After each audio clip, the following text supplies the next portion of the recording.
Selamat sejahtera semua. Kami dari kumpulan SMK Seri Perhentian. Pada hari ini kami akan memperkenalkan projek kita. Percaya anda telah menonton drama tadi yang kami tunjuk pada awal video kami.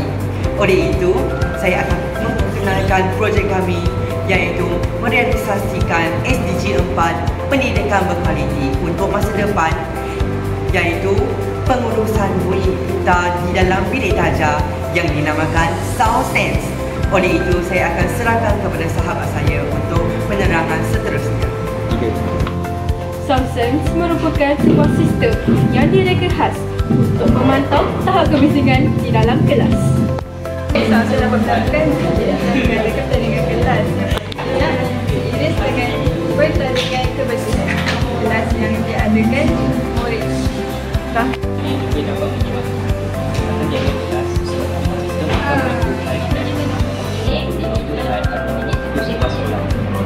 Paparan murid terdapat dalam kelas dapat membantu murid-murid untuk mengenal pasti tahap kebiasaan kelas dan seterusnya juga dapat membantu mereka mengawal diri sendiri. Ini adalah tujuan utama produk Sound Sense kita. Selain itu, paparan murid juga terdapat dalam pejabat dan guru-guru juga boleh menggunakan app untuk mengenal pasti situasi terkini dalam setiap kelas. Ini adalah kerja hasil kita kepada waktu kelas. Apabila kelas berada dalam keadaan yang bising sepanjang 5 saat, amaran pertama akan dipaparkan atas murid.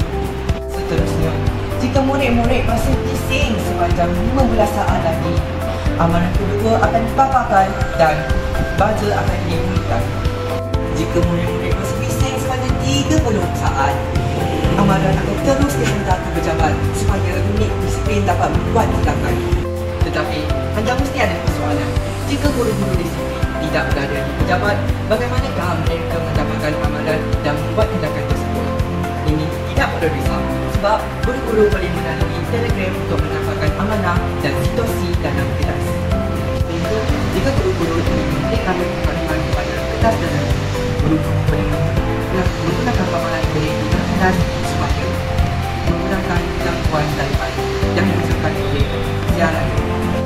Seterusnya, jika guru-guru ingin mengadakan aktiviti seperti pembahasan atau permainan-permainan lain, guru-guru boleh menggunakan muat pengecualian supaya amaran tidak dihantar ke pejabat dan membuat tindakan. Kesimpulannya, produk Sound Sense sangat relevan digunakan secara luas di setiap sekolah. Ingat, sistem ini bukan mata-mata, tetapi cermin kesedaran ketika ada